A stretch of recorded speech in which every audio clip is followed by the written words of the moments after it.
Well, as I've stated before, the first two seasons of Star Trek The Next Generation are not my favorite. And by comparison, the show got much, much better as they went to achieve excellence in a lot of ways. However, since then, of course, they've seen far worse versions of Star Trek to make these look a lot better. But also, rewatching them, there's moments here and there that I think, they did all right. And then there's some diamonds in the rough, as it were. And this episode, The Battle, is kind of one of them. And still, this is one of those where they had introduced the Ferengi and that they were going to be the big menace for them, since they were moved forward and the Klingons were no longer an enemy or whatever. Eventually, it goes to the Romulans are still the big menace, and then, of course, the Borg even more so.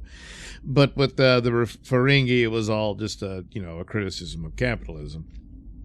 But they were almost right off the bat immediately comical characters, so they were never really seen as that big of a threat, except for this episode, where one in particular, it's a revenge episode. This is giving us a look at Captain Picard's past.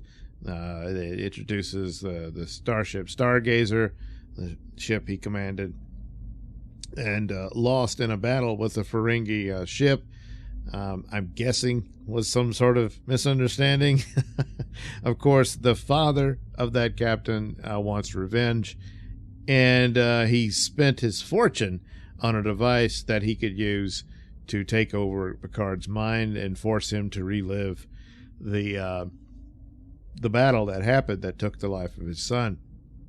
And they had to abandon the Stargazer, but he came across of that as well. So he's been plotting this whole revenge just to stick it to Picard, and he manages almost to pull it off.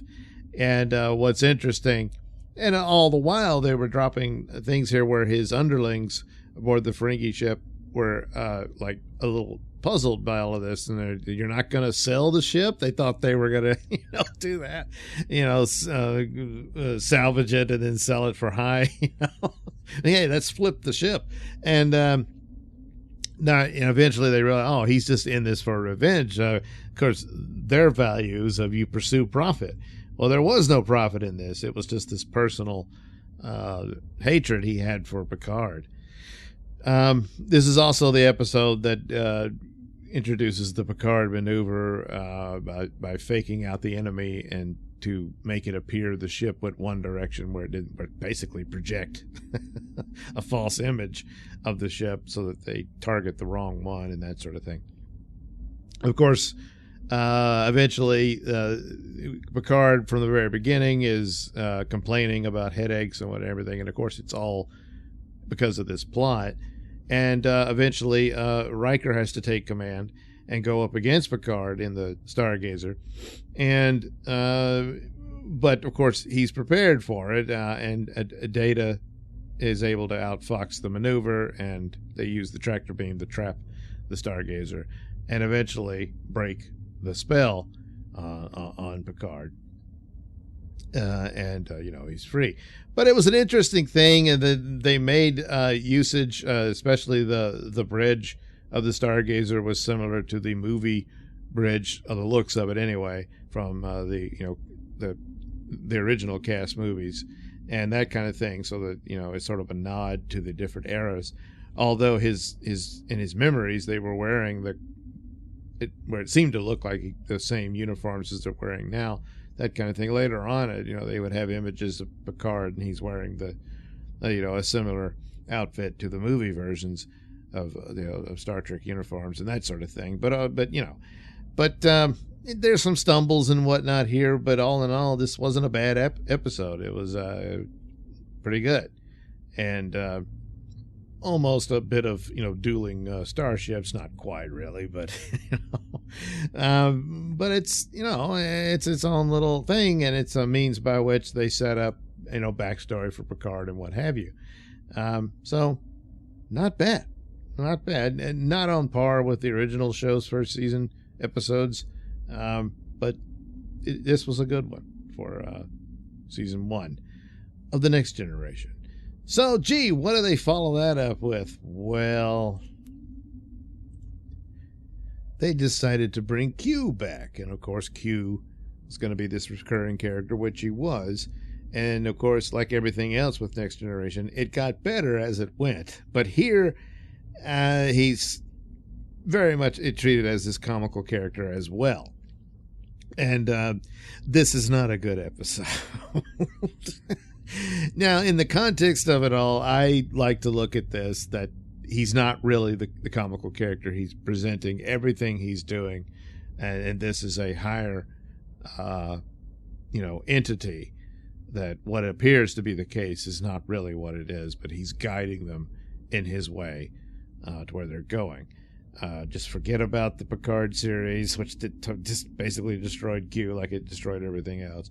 But in this aspect of this godlike entity interacting with Picard in particular, even though in this one he's concentrating on Riker, but that's the overall thing. So all put together, it kind of works that way, because by the time you get to the end of Next Generation's run, it's very clear that there's far more serious and a bit of pursuing wisdom and an elevating sense of thought here for humanity that Q seems to be doing here through Picard and the crew of the Enterprise. But here, well, this one's basically seemingly to be a morality tale about granting your wish, and it's sort of like the temptation of Will Riker here, where Q decides to grant him Q powers, but can he resist using them?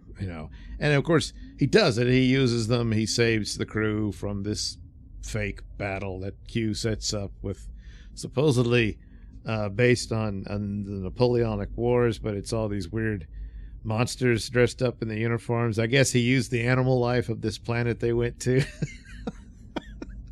and turned them, whatever, I don't know. And of course, but a lot of it is rushed to the, and it's the kind of thing that you would have needed a little more development on it. There's stuff there where Picard makes the argument that he has to resist it because we can't trust Q and we don't know why he wants to do this. So just assume that it's for the bad. And the insinuation here, it appears that they're suggesting that the Q continuum are fearful of humanity, and so Q is trying to stop them from becoming anything by seemingly giving them ultimate powers, which would be their end, because they wouldn't achieve it on their own and wouldn't be a threat to them. So that's and certainly I'm sure that's what they intended at the time.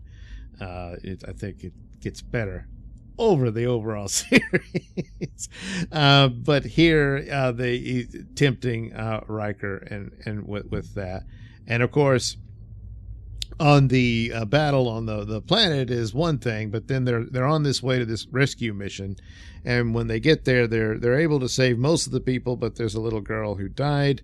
Riker could literally bring her back, but he doesn't because he promised Picard he wouldn't use the powers. But this is starting to piss him off.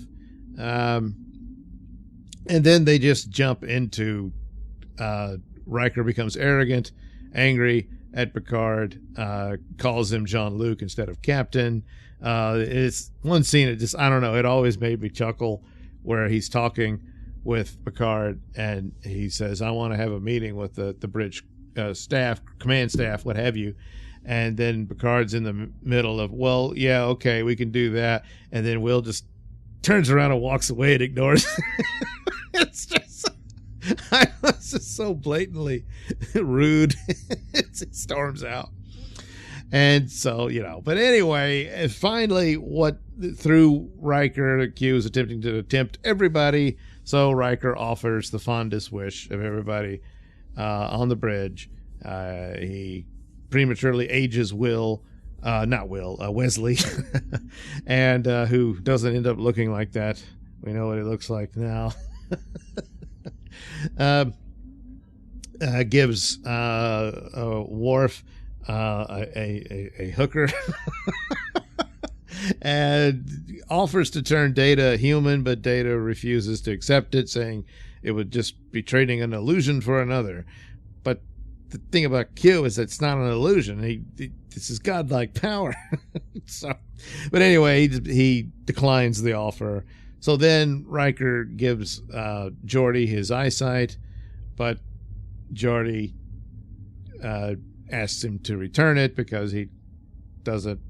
He's fearful of what the price for his sight would be and all that. So, and then Riker says, "I've been such an idiot." And then Picard says they're all smug. "Quite right." And it's like, well, you didn't really establish what the problem is. You just suspect that this is a Faustian bargain and Q is the devil, but you don't really know it. And it's not really completely established here at all. They do show a scene where the Q continuum seems to punish Q and zaps him away. It's just not very good. And it just seems like they needed to craft it a little better to set up your points about, power and having the willingness to give it up. Even in the face of the real temptation was not giving gifts to your friends, but was, the death of the girl and that sort of thing. But it doesn't really come together well at all. And it's like, very quickly and easily, Picard and Riker turn on each other. And there's really no development there as to why. Now, at the outset of the overall series, and this was a point they wanted to make, that a friendship between the two certainly developed, and there was respect and whatnot. But the idea was to not have them already be friends and whatnot, because that's too much like the original show, where Kirk and Spock were pretty much already. Certainly on Kirk's part, he saw Spock as, his good friend and all that. Whereas here, they didn't really know each other. They were aware of each other's record and all of that, but that was it. They're getting to know each other. So over time, something like that. But it really, by the time you get to this episode, Riker's not pissed off at Picard all the time or something like that, or thinking he's too cold or he's not really as good as he thought he was or something along those lines. And an argument of sorts just was never fully established to make this plot work, I don't think. So there you are. The powers are gone. Q has been taken away to be spanked, and everything's great. And Riker tells Geordi to set the coordinates, and Picard says engage. So there you go. It's all wrapped up. But so of the two, yes, the battle was the far superior episode to Hide&Q.